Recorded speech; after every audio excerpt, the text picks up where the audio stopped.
The story unfolds on a quiet night with police officer Jeffrey on duty. Two young men, Ryan and Kevin, approach him. It turns out that Officer Jeffrey instructs Ryan to rob a store, handing over a map with the location. Ryan, being a lock expert, easily enters the store without any trouble. He then proceeds to break into a hidden safe behind a wall. Successfully opening it, they find it filled with a large sum of money. However, there's a motion sensor alarm inside the safe, and the police are immediately alerted to the robbery, leading to an arrest order. Jeffrey promptly follows the order, ensuring he is the first to arrive at the scene. Upon his arrival, Jeffrey fires 2 shots at his own car. Kevin, who exits the store first, is puzzled by Jeffrey's actions, but moments later, Jeffrey shoots him, killing him instantly. Next, he places the gun used to shoot his own car next to Kevin's lifeless body. This makes it appear as if Kevin had shot Jeffrey first, giving Jeffrey a reason to eliminate Kevin in self-defense. When Ryan comes out, he's furious and curses the police officer.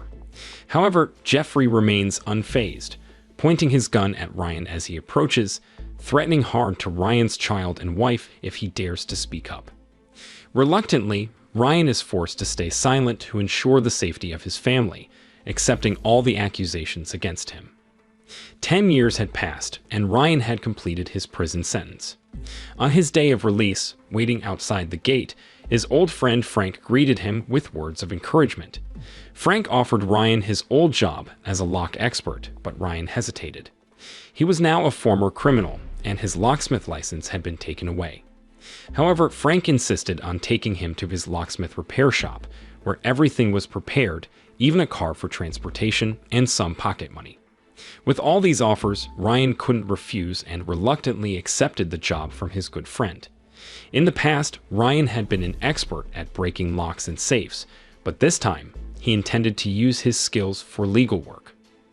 Later, Ryan called his wife, from whom he had been separated for 10 years. He invited her and their daughter to meet at a cafe they used to frequent. His wife, Kate, a female detective, and her daughter, Lindsay, joined him. To allow for a private conversation, Kate briefly took Lindsay away and asked her to order food and drinks. With the opportunity to speak, Ryan immediately apologized for his past mistakes, but still kept the true facts about Kevin's death a secret. Kate forgave him, giving him a chance to connect with their daughter. However, when it came to their relationship, Kate wasn't ready to let him back into their lives. For Ryan, being able to bond with his daughter was a significant improvement, and he hoped to persuade Kate in the future. That night at the workshop, Frank offered Ryan some valuable advice. He encouraged Ryan to prioritize his feelings for his child and wife. Despite being in prison, they had accepted him back into their lives, which was a stroke of luck. Frank emphasized that Ryan should not disappoint their trust again and should avoid repeating past mistakes. Making his family his top priority was crucial. The next morning, Frank woke up Ryan, reminding him that it was time to start working.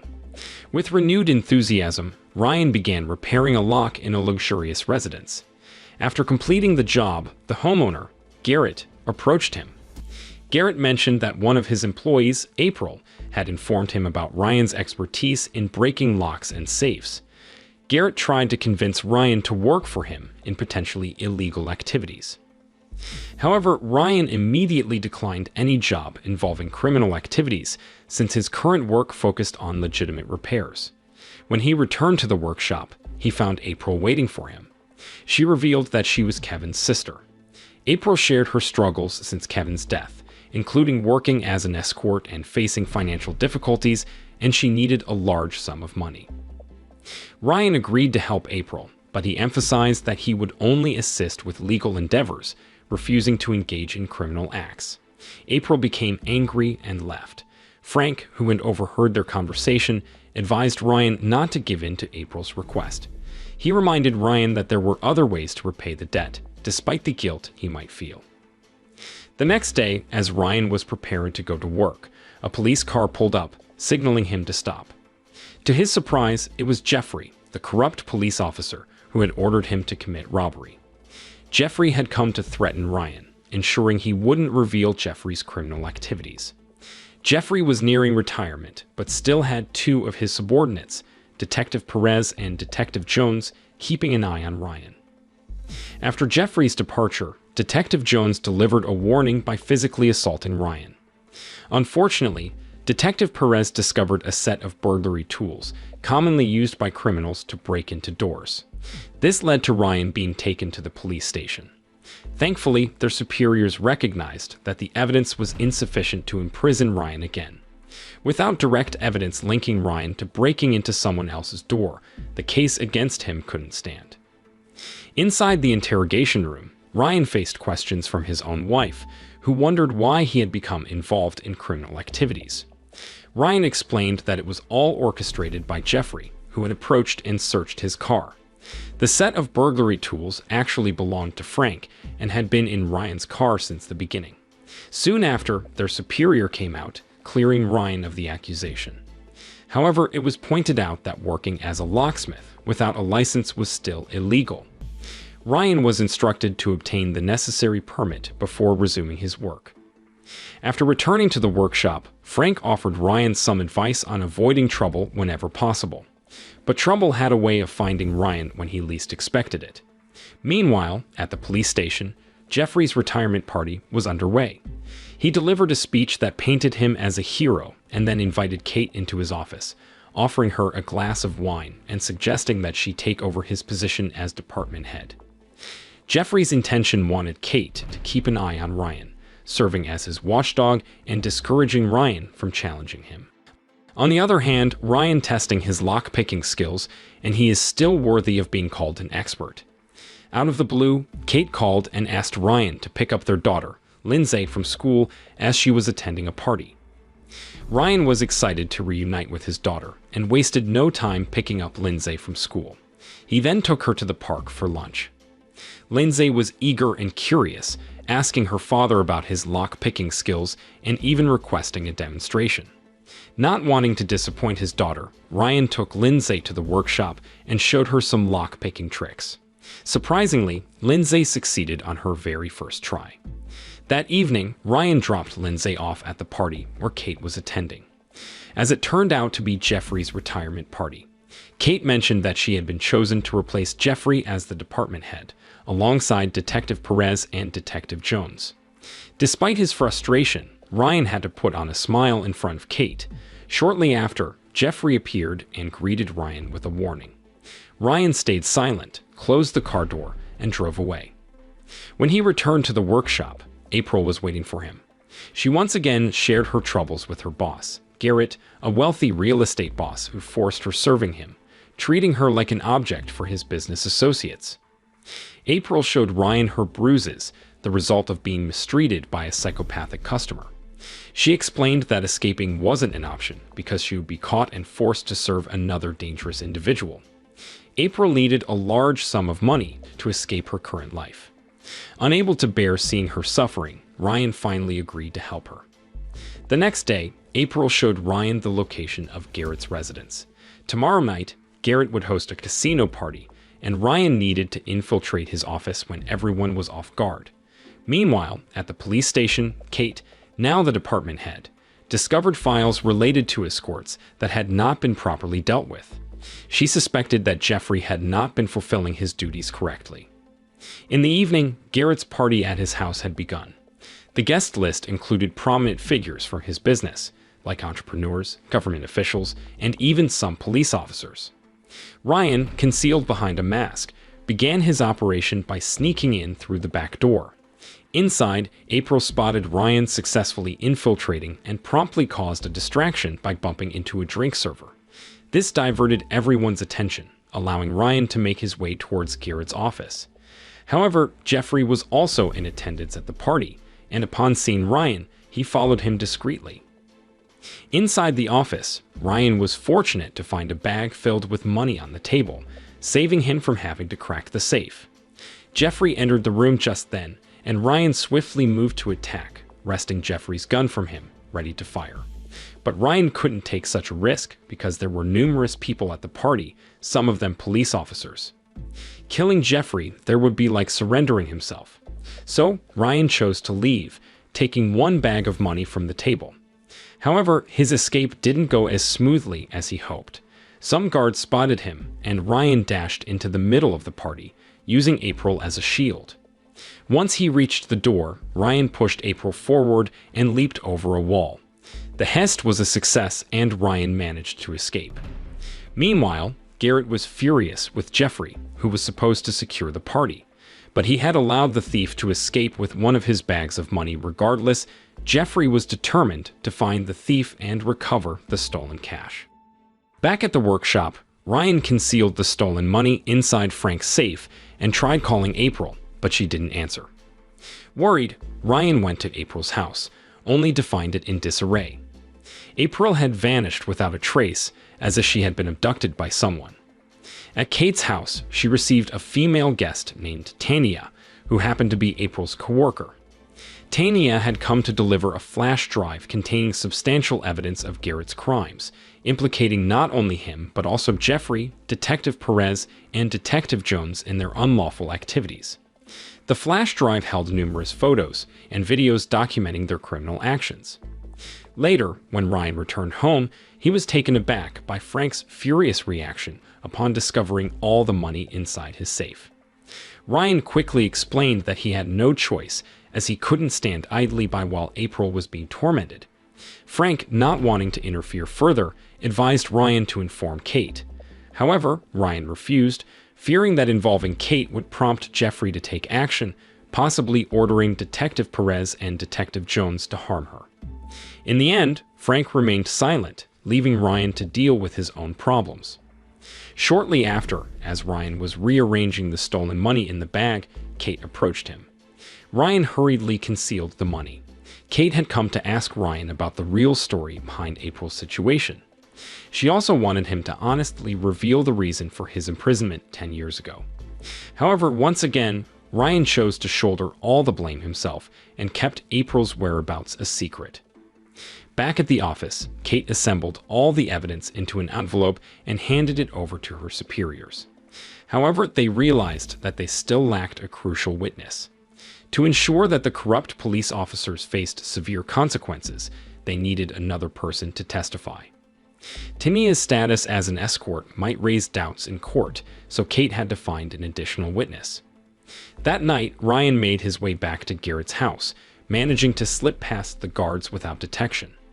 He had a proposal. If Garrett released April, he would return all the stolen money. Garrett claimed he had no knowledge of April's whereabouts, but Ryan was convinced Garrett was behind her disappearance. In frustration, Garrett attacked Ryan, but Ryan fought back until Garrett was helpless. Desperate, Ryan submerged Garrett's head in water, demanding to know where April was. Unable to endure the torture, Garrett eventually admitted that April was in Jeffrey's hands. Upon learning this, Ryan rushed to rescue April. However, from a distance, it seemed like April was with Jeffrey, watching Ryan's departure. In reality, April and Jeffrey were working together, setting a trap for Ryan. April's plea for help had been a lie to manipulate Ryan into committing the robbery. She sought revenge for Kevin's death and aimed to frame Ryan for the crime. Later, Jeffrey entered Garrett's house wearing gloves to eliminate Garrett and shift all blame onto Ryan. Not long after, Ryan returned to the workshop and informed Frank that Garrett had no information about April's location, as the true kidnapper was Jeffrey. However, Frank advised Ryan to hand over all the stolen money to Kate, letting her handle the April situation. Ryan's actions had made things worse, and without legal assistance, he risked going back to jail. Shortly after, Kate arrived at the workshop with Lindsay. She admitted that she knew the truth about Ryan's lies. With no other option, Ryan had to be honest with Kate. On that night, Kevin had been unarmed, and Jeffrey intentionally killed him, planting a weapon next to his body. Ryan had to keep silent because Jeffrey had threatened to harm Kate and Lindsay. As a devoted wife, Kate couldn't let her husband face this alone. She asked Ryan to give her the stolen money, intending to resolve everything through legal means, while Ryan stayed at the workshop with Frank to ensure Lindsay's safety. Meanwhile, Detective Perez and Detective Jones had broken into their superior's office, finding the flash drive containing crucial evidence hidden in the drawer. They immediately accessed the files and realized it was not just ordinary evidence. Alongside photos, there were videos and audio recordings. If all this evidence reached the court, and they had live witnesses to testify, their punishment would be severe, possibly even facing the death penalty. Elsewhere, Jeffrey and April had checked into a hotel. Jeffrey received a call from Jones, informing him that their superior had discovered their crimes through the flash drive evidence provided by Kate. Jeffrey was furious, despite recovering the evidence. Their superior was already aware. That night, their plan was to eliminate Kate, Ryan, and anyone else involved, retrieve the stolen money, and escape the city. Upon hearing Jeffrey's intentions, April regretted their earlier agreement to only frame Ryan and eliminate Garrett. She now threatened Ryan to exchange the money with her. However, Jeffrey had sinister plans to kill Ryan and his family. April began to feel remorse for her actions, knowing that an innocent life might be endangered because of her choices. Back at the workshop, Ryan received a call from April, urgently telling him to leave. However, it was already too late. Perez appeared and shot Ryan in the leg. Frank tried to help by shooting from a distance, managing to eliminate Jones. Unfortunately, Perez's bullet hit Frank, and he died instantly. Holding Lindsay as a shield, Perez demanded that Ryan hand over the money. However, Kate had already taken the money. Ryan had no choice but to persuade Perez while putting down his weapon. On the road, Kate, upon hearing reports of the shooting at the workshop, immediately turned back. Unfortunately, she arrived too late as Lindsay had been taken hostage by Perez. Shortly after, Jeffrey called, demanding that Ryan deliver the money in exchange for Lindsay's safety. This time, Ryan asked Kate to assist. Kate would go to rescue Lindsay, while Ryan would meet Jeffrey at the designated location and hand over the money. At the same time, Perez arrived at the hotel, bringing Lindsay with him and taking her into April's room, where he handcuffed her. At the designated location, Jeffrey welcomed Ryan with his weapon, demanding to see the money immediately. Ryan tried to buy some time, asking Jeffrey to release Lindsay while he placed the money on the car. However, Jeffrey insisted that Ryan toss his pistol once again. With his daughter's safety in jeopardy, Ryan didn't protest and threw his gun far away. Meanwhile, in the hotel room, Perez came out to check on the situation, calling for April. However, April was nowhere to be found. Inside the room, Lindsay attempted to unlock the handcuffs on her hands, using techniques her father had taught her. Eventually, she succeeded and quietly slipped out, heading towards the door. She sprinted down the stairs as soon as she had the chance. At the same time, Kate, who had infiltrated the scene successfully, was waiting under the stairs. With quick reflexes, she shot Perez dead. Without wasting time, Kate brought Lindsay to the car and locked her inside, instructing her not to let anyone in except her parents. Back at the meeting point, Ryan could only surrender, raising his hands. Jeffrey, who had the money, prepared to pull the trigger and end Ryan's life. Unexpectedly, April appeared, shooting Jeffrey with the gun that Ryan had thrown away earlier. However, April still held a deep grudge, pointing her weapon at Ryan, determined to finish him off. She blamed Ryan for all the problems in her life. If only he hadn't invited Kevin to rob that night, Kevin would still be alive, and her life wouldn't have ruined. At the crucial moment, Kate appeared, attempting to persuade April. But April remained unwavering in her determination to eliminate Ryan. Ryan didn't contest the accusations, and he admitted everything with deep remorse. His eyes closed, and he braced himself for the impending bullet. However, Ryan's confession eventually touched April's heart. Kate quickly approached her, embracing her. Kate promised April that she would take care of her as if she were her own sister. Shortly afterward, the police arrived to handle the situation. April was taken into custody and escorted to the police station to be held accountable for her actions. Meanwhile, Ryan was hailed as a hero for exposing the corrupt police syndicate. The following day at the police department, Kate received a promotion to the rank of lieutenant as recognition of her bravery. Later that evening, Lindsay participated in a piano competition, and Ryan and Kate attended as supportive parents, cheering her on. Seeing her parents holding hands, united in affection, Lindsay played the piano with calm passion. Moral lesson from the story: When someone offers you a map to a treasure, it's better to say no and keep your hands clean. Because in the end, that treasure might just be trouble you don't want.